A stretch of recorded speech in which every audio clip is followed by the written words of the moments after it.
As an engineer who spent years in both tech and in religious study, I've discovered something shocking about AI's impact on human meaning. On today's episode, I'm going to talk about why I started AI Capitalist, what I found, and where we're going with the channel in 2025.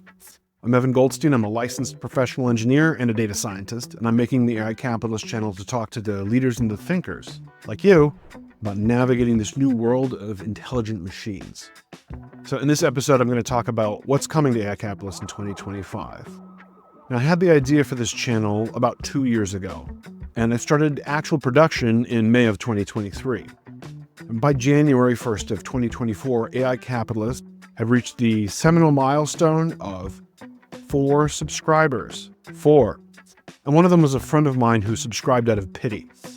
So I set the goal of making content that you want to see, and the proof of that, to me, would be reaching 100 subscribers by the end of 2024. Now, I'd been working toward my master's degree in data science since 2020. I actually started a few weeks before the great disease spread across the world and locked us all up in our homes. Now, as I was learning to use and implement these data analytical tools and learning about use cases, I realized just what a fascinating topic it is. So I decided to start talking about it online. Now, my initial goal with AI Capitalist was to talk about how to deploy AI in your personal business life for profit.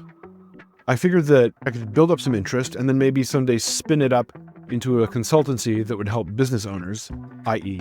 capitalists, implement AI solutions. Hence the name AI Capitalist. Now, my own work experience is in mechanical engineering and in process design. So I work with pumps and valves and boilers for petrochemical refineries, chemical plants, sewage plants, educational facilities, whatever. So maybe I could link my experience up to data science and make something of value for people that people would want. But looking at the click rate, I found that people weren't really interested in this sort of corporate AI. Most of the videos got like 10 clicks. Some of them still have only 1 click. But once, just out of personal interest, I made a video on how AI chatbots are actually superior moral manipulators, why people trust them so much and why they shouldn't. And I just posted it. And I woke up the next morning with 500 clicks. So that's like order and a half of magnitude greater. That was a strong market signal. And I figured that people are more interested in profitability than ethics. But I was wrong. The reality is exactly the opposite. Everybody wants to know about ethics. They're not as interested in profitability of AI. So I think to myself, okay, so a few decades ago, I spent several years in yeshiva, which is a Jewish spiritual religious seminary, studying religious texts that delve into these issues. And so I have some knowledge of the humanities. And I have all these antique books by Milton and Moore and the canon of English literature, and some of these things are 300 years old, stacked on the shelves behind me. Now, let's see how we can look at AI through the lens of the humanities, of philosophy, and divinity, and literature, and history, and see if we can get a better understanding of this new alien form of machine intelligence through that lens. And we're called AI Capitalist, so rather than just focusing on AI capitalists, how about we keep a focus on capitalism, like economics as well? Now, this change has been pretty successful for the channel. Since I finished my master's degree and I started producing videos more regularly, I've been able to achieve as many views in the past month as I was able to achieve from the beginning of the channel up until a month ago. And that's true for each month, so I'm doubling every month. So the numbers don't look like much right now. We're not a big channel. We're still trying to break out of this small channel hell, but AI Capitalist is doubling monthly. And if you want to help me break out of this small channel hell, then I would encourage you to push the like button. Lets me know I'm making videos that you want to see, and it spreads the value to others. And I thank you for supporting AI Capitalist. Now, if my production quality has suffered, I have to apologize for that. But if I can someday monetize, I hope to reinvest first and foremost in getting more editing. For now, I'm pretty maxed out. This level of production that I'm putting out now is exhausting and all-consuming, but I had to see how it would work. So now I'll just say here and now that I will probably have to go back to going every other day starting in the new year. I just can't keep this daily video montage up. At least not until I have some writers and editors someday. So far this strategy seems to be successful. As I said, I started the year with 4 subscribers, and I set the goal of 100 for the year. So at this point, on the last day of the year, I'm at 228 subscribers.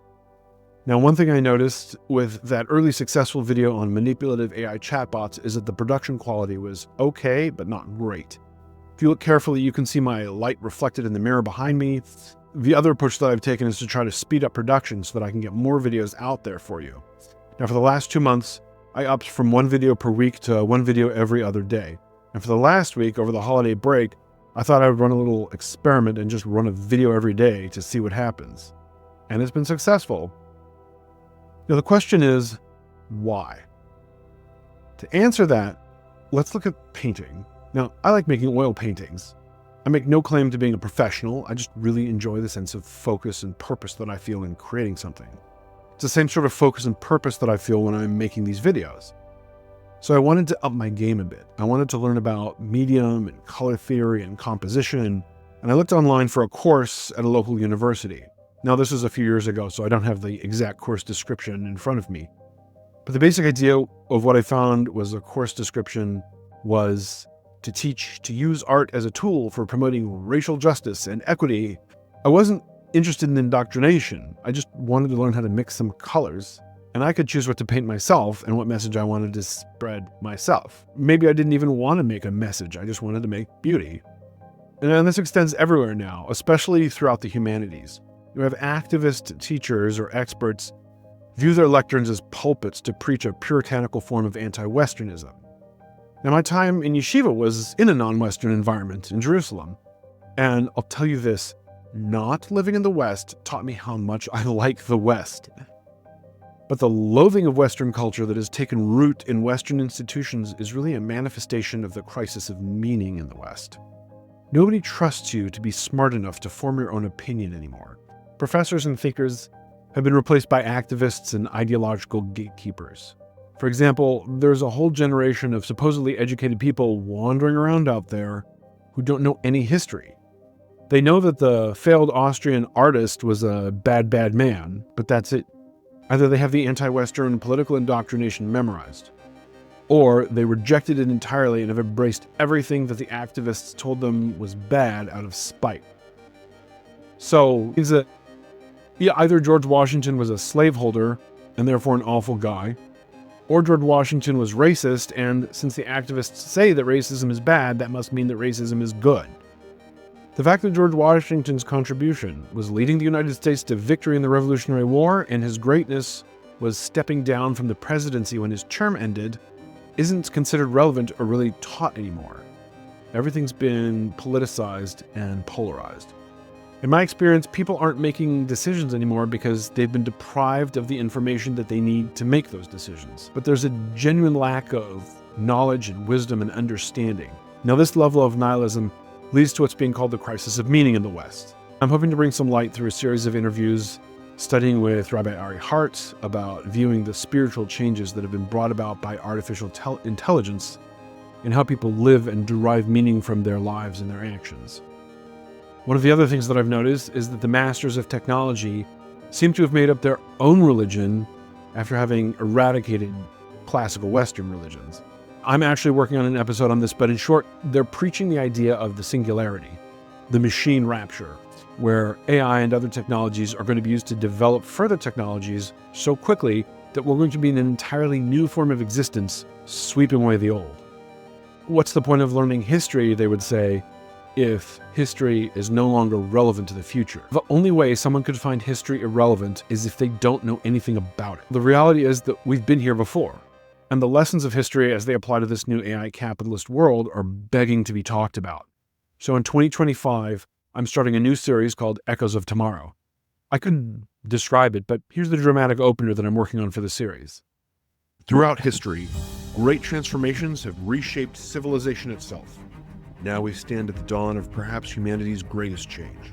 I'm Evan Goldstein, and in this series, Echoes of Tomorrow, we'll explore how the patterns of the past illuminate the path ahead, as artificial intelligence transforms our world in ways our ancestors never could have imagined. I don't think that this is going to result in the consultancy I was originally thinking about, but I'm not trying to be cliche here, but it's about the journey, not the destination. Now, believe me, I have no shortage of ideas or things to talk about, and I hope that you're going to enjoy what I'm coming up with. Make sure to comment and let me know what you like and what you hate on my channel. Let's make it a super AI capitalist 2025.